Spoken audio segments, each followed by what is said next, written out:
Stage बक्स TV के नाज़रीन, आपके लिए ये वीडियो इंतहाई मेहनत और दर्स के लिए बनाई गई है। दोस्तों, हमारे मुल्क पाकिस्तान, जिसका नाम इस्लामी जमहूरिया पाकिस्तान है, में बगैरती इस कदर हरूज पर पहुंच चुकी है कि पाकिस्तानी औरतें 2 नंबर बाज़ार में सरगर्म हैं। यहाँ पर ड्रामा के नाम पर एक बगैरती का लेवल सरगर्म है। ये एक एक्ट्रेस जिसका नाम सोबिया है, इसका ये सीन देखकर आप तौबा तौबा करेंगे किस कदर तंग और बेहयाल बाज पहना है।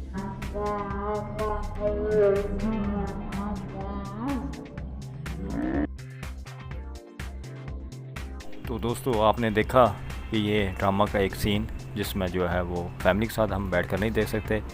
तो देखने वाले नाजरीन से पूछता हूँ कि आप ये ड्रामा अपनी फैमिली के साथ देख सकते हैं? यकीनन जवाब आएगा नहीं। तो दोस्तों, आप इस बारे में क्या कहते हैं? मैं तो कहता हूँ कि इन चीज़ों की रोकथाम के लिए इक़दाम होने चाहिए ताकि इस्लामी जमहूरिया पाकिस्तान में ऐसी बेहयाई आम ना हो। इससे हमारे मुल्क की बदनामी भी बचाई जा सकती है। दोस्तों, वीडियो अच्छी लगे तो लाइक ज़रूर कीजिएगा, हमारे चैनल को सब्सक्राइब ज़रूर कर लें ताकि आपको हमारी नेक्स्ट वीडियो टाइम से मिल सके।